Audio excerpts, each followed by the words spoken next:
We are sitting down with ESPN senior writer Jeff Legwold. Your annual top 100, the ranking of the draft prospects just came out on ESPN.com.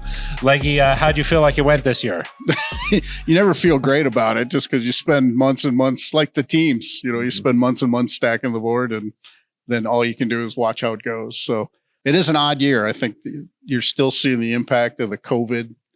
There's a lot of 5-year players, 6-year players in the draft, players who have one season where they didn't play any games and then had to pick up their careers again.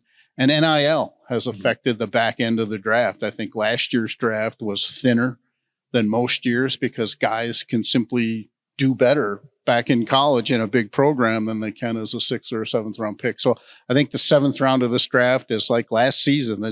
It's pretty thin, and if you don't see the guy you want, I can see a lot of teams getting out of there. Well, let's get to the list a little bit here, Leggy. I think that you had 17 outside linebackers or defensive ends. Is that where you see the strength in this year's class? I think defensively, edge rusher and corner are very strong positions, and I think when the Broncos start to pick in the 3rd round, if they don't move back in somehow, I think corner, edge rusher, running back are the 3 positions of strength when you look at the board right now. I think you had 17 cornerbacks too. Yep. So is that just a sign of the times in college football that a lot of the talent is going to those positions? And those are impact players. You need impact players to affect the passer on defense. And the 2 best ways to affect the passer are to tackle him or to knock the ball down after he throws it. So, and I think, the long-standing draft tradition has been the foundation positions were quarterback, left tackle, edge rusher. And then when John Elway took the job here in 2011, I threw that theory out to him and he said, well, I'd add corner too. And I think that is a foundational position now. You mentioned the Broncos. They're picking at 67 and 68. Do you think there's going to be some good talent that far back in this year's draft? Always, I think it's even hard for them to predict how the board's going to unfold. I mean, they'll mock it like they always do, and they'll try to see where the value is. But as I look through it, again, the strength of the positions will be edge rusher, corner, probably some running backs, and maybe an interior offensive lineman or 2. But I think those spots would be the strongest by the time their picks roll around. When I started going through your list, I went immediately 67, 68. You had a pass rusher there at 67, and then at 68, Devon Achane, the running back from Texas A&M. What do you like about his game?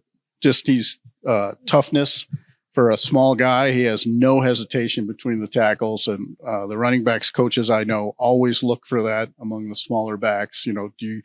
Do you one cut and get into the hole? And he does. He has no fear when he runs, and he might be the fastest back on the board, and he can catch the ball. I think he's a versatile guy and would fit the offense they will run here when we all see it.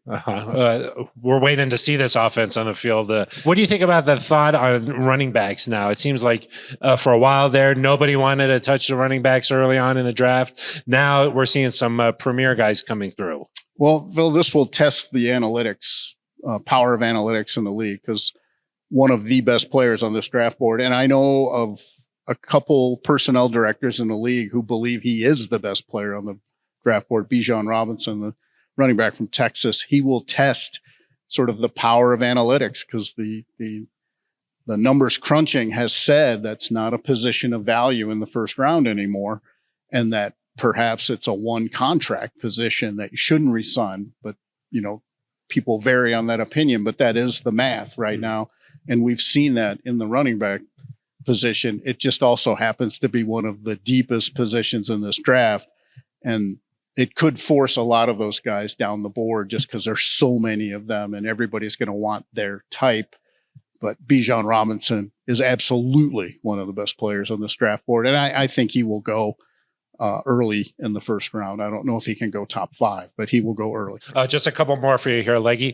For the Broncos, this is the first time they're going through this process with George Payton and Sean Payton together. Sean, for years, has found talent all throughout the draft, the back end of the draft, in the middle rounds there too. What do you think about his ability to evaluate draft prospects coming out? Well, he's done it this way. The Broncos only have 5 picks right now, and he had 6 drafts in his tenure with 5 or fewer picks. Mm-hmm. So he's seen a draft board look like this before, and the Broncos have not for a long time. They have not had a draft with this few picks since 2007, when they only picked 4 players, mm-hmm. and only Ryan Harris was among those 4 players who became a regular multi-year starter for them. So it's a challenge. You have to be patient. You can't make, crazy moves to sort of add picks. But I think their challenge will be in the 6th and the 7th, because I think things will thin out and they may decide to try to add picks next year and just grit their teeth and get through this April. So you think maybe they can find a year one, a rookie starter with those early picks though? Oh, you can always find these days, 7-round draft, you can find starters all over the board. Okay. If you're conscious and very cognizant of the fit of that player. How does he fit what you do? And the teams that do that the best always do better in day 2 and day 3. And the last one for you here is, how'd you do last year? How are you hoping to do this year? What are some of your goals? You try not to set goals. My goal is to be taller, but that's never going to happen. But no, I think, last year with the COVID, it was a COVID board in a lot of ways, because there were a lot of 5th and 6th year players on there. I think I got 78 or 79 last year. Personally, my goal is if you can top 80, that's a pretty good run and you did your homework. But you can never predict really how it's going to go. You just have to be true to what you believe in and what you've seen with your own eyes. I thought you were going to give me, hey, I set some goals, but I'm just going to keep those to myself. Yeah, no, that's always what you say, right? My goals are team goals. I'm keeping my goals to myself. That either means you didn't think of any, or they're too insane that you don't want to admit to them. All right, Leggy, I appreciate it. Check out Jeff Legwold's Top 100 on ESPN.com right now.